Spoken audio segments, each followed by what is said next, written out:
All right, everybody, today is going to be a different video than what I normally do. I do hunting and fishing content, adventurous type content. Today, we're going to be sharing a conversation that I had with a buddy of mine that is in a odd situation, something I've never heard of. I think everybody that has ever dreamed about having a piece of land is an outdoorsman, a hunter, a fisherman. You're going to care about this. First of all, let me just explain to you, a buddy of mine, if you have followed fishing for a long time, followed the Elite Series, you probably already know who he is. His name is Jeremy Starks. Successful guy in the fishing industry and also fished professionally for a number of years. He has a background in biology, spent some of his earlier years in that profession, and cares deeply about our resources. And about 5 years ago, he called me. He was really excited about a piece of property that he finally had the opportunity to purchase. And he has been living on this land for 5 years. It's his home, and been doing nothing but enhancing this property and living there, just enjoying the fruits of the land. It's been his dream. And so the conversation that I have with Jeremy is about a situation where a government wants to take a portion of his land. I'm just the messenger here, trying to help a friend and also take a stand on something that I feel like is wrong. Before we get into the conversation, the whole goal here is to spread awareness of this. Comment down below. I'm gonna share some of this on short form platforms, Instagram, TikTok, whatever. You can follow me over there. The goal is to get this message to the Attorney General of West Virginia so that they fully understand the scope of this situation that is happening. So I'm gonna let Jeremy explain this situation. I don't often say this on my videos, but please comment and share this one. It's important. So here's my conversation from the other day with Jeremy. So are you ready to hear the whole story? I'm ready to hear this incredible journey, yes. I'm gonna back up and add to this story a second. But I grew up in a single family income. My dad did okay, hard worker, he was a preacher, but we didn't have a lot of money. I remember if we had wanted firewood for the shop, you know, you had to go somewhere and ask somebody if they had some trees, or, I mean, we didn't even have we had a little postage stamp of a lot. As I got older, that was just always a huge goal of mine, was to own land. And I'd had some opportunities and had a few smaller parcels, and just kind of always worked up to where I could have a bigger place. And, you know, obviously I wasn't wealthy, or I just had fortunately made a few good decisions in life and put away some money to sell other ones. And when this place came available, I thought I hit the lottery to be able to have it. Where is it exactly? It is in Putnam County, West Virginia. This place came for sale. I was able to buy it, and it was old timberland. It had been timbered and kind of abused for years. One of the first things I'd done was start working with my background in stream restoration. I had worked with a lot of other companies and knew some mitigation banking companies. And one of the first things we done was work on a project which is slated to start next year. And we've been years working on it, to do a stream restoration on the main creek that runs through the property. It had been heavily timbered, and it's head cut, and it has a lot of sedimentation, so we're going to restore that stream. The gentleman that had managed this as a logging or a timber property really had done a poor job of overseeing the timber, and there was huge amounts of erosion. The streams were getting filled full of erosion, clay, silt. They had some of the roads, these old logging roads, had 5 and 6 foot ruts in them. And, you know, if there's a rut there, that dirt went somewhere, which ended up in the stream. We put some catch ponds, some sediment cells to catch all this sediment that they had done. And we went and regraded and fixed a lot of these slips. We've planted thousands of trees. We've planted tons of wildlife mix. We've had quail unlimited out here. They just absolutely love the feathering that we've done. We've had the soil conservation department out here, and they love what we're doing. And so what was so cool about it is that we could combine wildlife habitat with good environmental practices. It is crazy how the wildlife population just went nuts. When we first got it, you'd see a few deer. And then, you know, you and I have talked over the years, you'd see a few more the next year. Now it's got this tremendous population. They're healthy. We've seen all the small game species increase. We've got more rabbits than we ever thought I'd ever see on a single piece of property, and squirrels and groundhogs. And we've got, you know, unfortunately you get a lot of predators with that, but we really are aggressive with our predator control. But the number one thing is the amount of turkey that we have. And through predator control and just creating nesting habitat, creating all these small ponds, you know, our goal is to have water every 1,000 feet. That's lofty, but that's our goal. And we started off that, and as we work our way through the property, that's what we're doing. And seeing these turkey thrive, we went out the other evening on the back porch, and we saw 3 flocks, and those 3 flocks had 42 poults. And that's just from one spot, you could see these 42 poults, and it makes it worth it. You look back at all the work and all the days you're on a tractor or a dozer and planning, and it just all came together. And we've been good for the environment, but we've also been good for the wildlife. And you take pride in that. You look at it and you think, you know, we was able to accomplish our goal. That's kind of the story of the property. But going back to when we first bought it, I have an autistic nephew, and he loves frogs. Carries a dip net everywhere he goes. So he has the dip net, and he's up on one of the ridges, and he's looking for frogs, and he finds a 50 cal bullet. And, you know, I was just shocked. And, you know, you kind of put 2 and 2 together. There's a gun range down there. So we got a metal detector, and we started finding bullets. You know, we found way more than we thought we would find. So we knew then it was creating a problem from the gun club. So I get on social media, and again, I used to be a member of this gun club years ago. That before, now I don't know that it was configured in the way it is now, but I didn't shoot there very often. But I actually joined this gun club. So I'm as 2A. You know me. I'm as 2A as anybody you'll meet. But also think there's consequences to doing things incorrectly, and you have to do things the right way. But for years, where this was just timber property, they were just basically using my property as a backstop. Okay, so I'm picturing like you have a hillside, and well, they're shooting up a hollow on this. Okay, and this is So like hundreds of just yards. shooting at the mouth of a small hollow, and just shooting right up into that hollow. You know, what we would call a small canyon or a drain. Yeah. All right. So they're shooting right up this little small valley. And I'm assuming there's water down there in that valley. There is. It's kind of an intermittent stream. It's more precipitation induced. I mean, it has water in the spring. It gets dry season. It is not running. But in the wetter months, of course, it's water running in that stream. Exactly. And it's probably just a small mountain stream coming off the hill. But we find all these bullets, and the first thing I do is I offered to use my equipment to the gun club to move their gun club. Now, I'm going to back up here 1 second.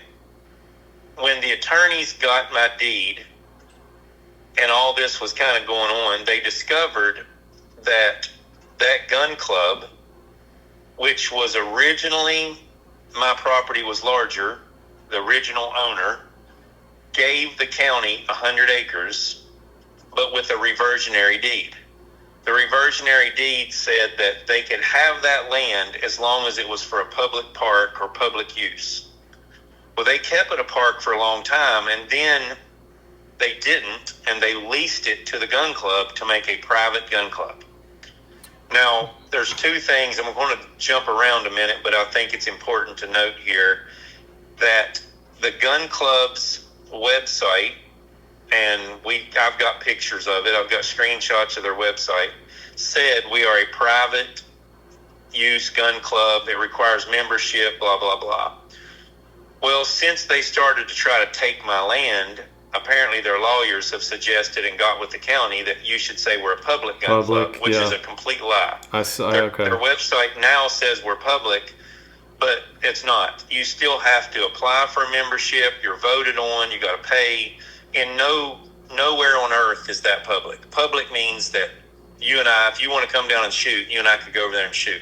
Like a park. Yeah, I understand why they're doing that for the eminent domain clause. When my lawyers found that out, they said, well, it's said in my deed that if it is ever used for anything other than that, then the land shall immediately, and I can provide this clause to you, immediately revert back to the original owner, their successors or signees, which I would be a successor. So legally, that land should have came straight back to me. We went back and said, look, you're shooting illegally on my land. This is what the deed says. Well, the judge ruled that was written a long time ago and it don't matter. That's legitimately what they just threw the law away. Wow. Now, this judge admitted in court that he used to shoot there. So, and this is a good old boy network down here. Make no mistake. I didn't really want the land, didn't really care. That's not an issue, and I didn't really care about that decision. But what I cared about was they did not. We asked for an injunction from the judge to stop them from shooting on my property. His exact words were, well, if somebody's deer hunting and they shoot on your property, I don't injunct them for that. So, and we argued, seriously? You're shooting nonstop onto my property. I can't even use that acreage. I mean, when you say, like, how many bullets do you think you've I think seen or found? I know you're gonna go, are you serious? I don't think it would be an exaggeration to say there's 1 million bullets on my property. So this is an area that you don't normally use a whole lot, I'm assuming. But well, I don't, because in all actuality, it's a beautiful piece of land. And one of the biggest bucks I have is on that section. And the other problem with it is direct access to, if I ever would be fortunate enough to buy another farm or connect a road in from the backside, that would be the way to get there. So it would block off, them taking my land would block off a big area for me. We went through that process. My lawyers are just in disbelief over the decisions that were made. The gun club, again, I offered to build them a brand new gun club. To reorient it, I'll use my equipment free of charge. They literally told me to pound sand. Fast forward, nothing really happened. I went to the county. They wouldn't stop it. The county's leasing them this property. So we had no option but to file a lawsuit against the gun club for polluting my property. That was, we actually filed a suit. The county is leasing them the land. Yes, the county leases the gun club the land. Which technically should be your land at this point. Yes, which every lawyer that we ever spoke to, out of state, in state, the deed clearly, and I'll let you read that deed, clearly says that it should immediately, and it actually says if this property is ever used for anything other than the public purpose it was originally designated, it shall immediately revert back to the original landowner without original landowner, successors, or signees, which would be anyone that buys it. And it says at the very last statement, without the process of law, which meant they were serious about this. Don't take this property and do anything else with it.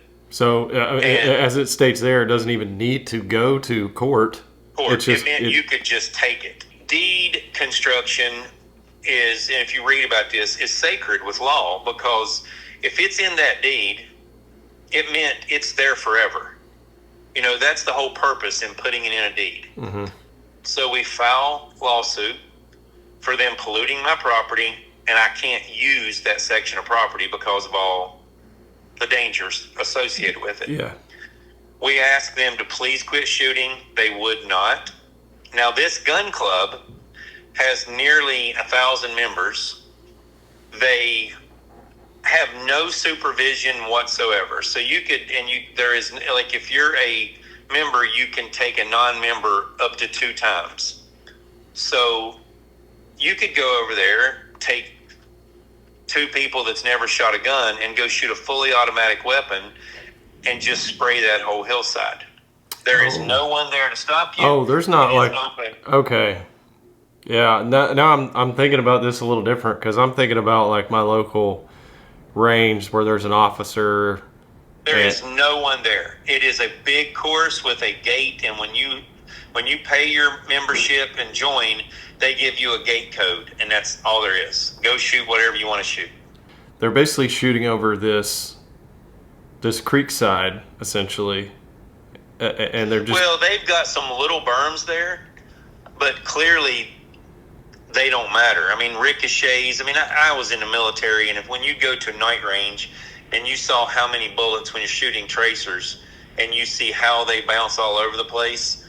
But, you know, you've got targets out to 400 yards. There's a lot of people just going out there and shooting an AR, throwing a ball up in the air, or throwing something down on the range and shooting it just rolling along the ground, and those bullets are just spraying my hillside. Oh, jeez.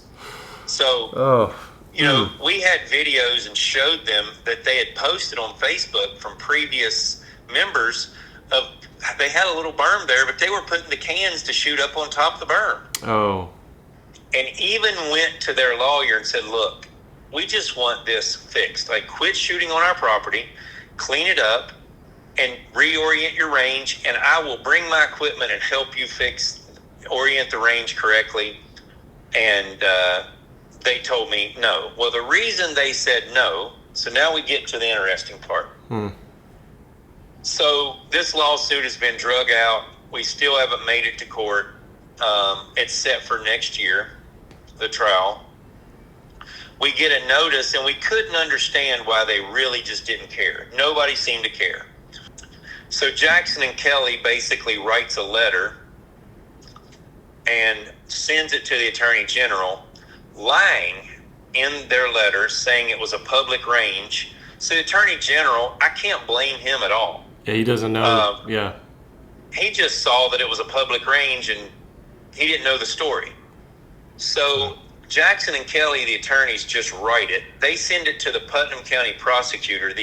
And I spoke to the Putnam County prosecutor. She is awesome. Nice lady. She even told me she hates that I'm going through this. Like, she doesn't have any control over it. But she sent the letter and was named in this to the Attorney General only because the Attorney General requires the prosecutor to submit any documentation to them. So again, it was all this attorney named Larry Fry, which is the county's attorney. So they dream up this deal and have convinced the county commission to just steal my land. I will tell you that to most people, and to be honest, if I heard this, if somebody wanted to take 1% of my land or your land, I would think it ain't that big a deal. You have no idea how many nights this keeps me up, because that land over there means something to me. And I can't explain it. I can't put it into words. But again, I'm a guy that grew up that never thought there was a chance you'd own anything. And I go over there, and when we had the range shut down so we could go look for bullets, and there's all these pretty beech trees, and, you know, it's a beautiful part of the land. I don't want to lose that. You know, I worked my tail off to get this piece of property. I don't want to lose 1 inch of it. But if I had to lose a piece, I would lose a piece. But here's the problem. Where does it end? Like, now that they own more and they could build their range further, then why not pollute the rest of it and then just take it? And then just take it. Where does it stop? Also, you know, do they need my whole land just because a private course? And here's the other thing that somehow we got to tell. When that course was built and it was leased to this private club, they had a nice range, like you're talking. One range had like 20 firing lines. shot into a hillside, and it was safe. The odds of one of those bullets escaping was unlikely. But then when they got on the property, they just started building ranges in every direction with no supervision, no permission. They just built ranges shooting everywhere. So going from one range to now they have, there's not even a way to count, because they built a whole cowboy action town. They built a long rifle range. They built assault weapon ranges. They built pistol ranges. They built rimfire ranges, all shooting onto my land. Let's just say they took part of your land. What are they going to do with it? Exactly. Like, they've polluted it. So I'll tell you a couple of things. Under gun laws, because, you know, I hate to say this, but if you ever wanted to make me into a Democrat, this would do it. But under the NRA petitioning and lobbying, there are laws that exempt a gun range from pollution. Okay? And I'm not, dude, you know, I think you and I both care about the environment. We've had conversations for years over this, as, you know, we got to do things. You know, there is a right and a wrong way to do everything. And I think that if a gun club pollutes water, we all live downstream, that has a consequence. Like, I truly believe that. I think there needs to be contamination prevention in place. There needs to be certain cleanups at certain levels. But under gun laws, under gun range laws in the United States, that a gun range is exempt from polluting as long as it is a gun range. Wow. Now, once it becomes inactive, now here's the funny thing. That property, they can't pollute my property. That's illegal. But if they take that property and make it part of the gun range, then it's no longer polluted. Oh, okay. So that's now the play. Now you see why they want it. That's the play. Because the play is that they take it and it's no longer polluted. This is it gets deeper every minute, don't it? Yeah. This is a Netflix series. In the letter to the Attorney General, drafted by the county's attorney, I spoke to the prosecutor today, and again, I do not want to we need to give her props, because that lady she's awesome. She's not for this. She is awesome. But we need more people like her in public office. But this county attorney that's drafted this crap up, he even wrote in the letter that there's bullets on this land, and it would be a great cost to the county to clean this up, so I recommend we just take it. Like I said, where does it end? Right. If they're allowed to take my land because they polluted it. Now, you think about that. They pollute it, and they're allowed to take it.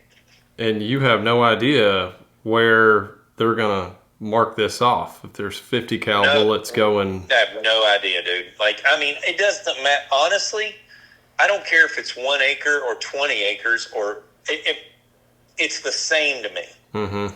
Like, I know that sounds crazy, but it's the thought that there's no end. Yeah. You know, that's the reality. I mean, that's what we all got to look at. So let's just say they have a rifle range and they're limited. They're shooting right up against my property line. They've polluted it. Now all of a sudden they've got a bigger rifle range. They can shoot, if they take my land, now they can shoot 1,000 yards. So then what if they pollute the next 50 acres or next 100 acres? Do they take it too?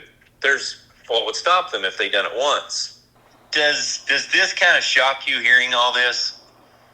I see the cases where they need to invoke eminent domain and pay the person, because like there's got to be a bridge built that would cost, absolutely, stuff like that. If it is for the greater good of the public, right? At some understanding, you have to say, okay, this sucks for that person, but we're doing something that is absolutely necessary. If you're you're building an interstate and we got to put an interchange here and we're going to pay you well for it. It sucks for that person, but if it's for the greater good, But this is a gun range. And it's in the middle of, I mean, you're out there. Yeah, and this is not for the public use. This is a private gun range. Private. They're gonna send someone out to evaluate this. They want to do that this week. Like, this happened quickly. We just got a letter we heard through the grapevine they were going to try this. Like, we had some leaked information, and honestly, I didn't believe it 100%. You and I had that conversation a few weeks ago, Right. and I was still a little bit thinking, surely they're not going to do this. And then yesterday we got notification that sure enough they are. The reality is if it can happen to me, it can happen to anybody. If it can happen, because all it takes is once and set precedents. If this may be the first time in the history of the planet that they've tried to take someone's property for this reason. Well, I guarantee you it is. I've certainly never heard of it. So it's not a stretch, because once it's done once, then a judge can say, well, they done it there, so we can do it here. Well, I know that was a lot to take in, y'all, and I feel like Jeremy explained everything better than I can convey it, because he's obviously over there living on that land, and it's his situation. But I just want to focus on a couple of things here. So the big questions here: should a gun range be able to fire onto a neighboring property and not be held responsible for any damages or contaminations? And the big question is, what is going on in West Virginia? Should a county be able to basically pencil whip a citizen into giving up part of their land because of a situation like this? I think the precedence is the dangerous part here. So once this happens, if they were able to take some of his land, then it's in the books, and then another judge could do this as well. I mean, he's literally offered to help reorient their range. You know, they can let bygones be bygones and just, hey, don't shoot on my land, and that just wasn't enough for them. So I feel like Jeremy has done the neighborly thing, and probably what most of us would have done. I think the governor of West Virginia probably needs to hear about this one. The goal should be to get the attorney general to understand the scope of the situation, and the governor. We'll probably tag him up in this too, so that this doesn't happen to anybody else, and we can just get a nice easy resolution here, which I think Jeremy has already proposed, to reorient the range and, hey, just stop shooting over here. He's invited me out to hunt numerous times, and I think this is it. I finally have to go see this thing now after just hearing the full scope of the story and everything like that. And you know, bow season's coming up soon. So follow for more on this story. If you want to stay tuned down the road here, we're going to be actually visiting the property and going to see it. So stay tuned for that. But thank you guys for watching this video, and please comment and share down below, and I will see you guys on the next one.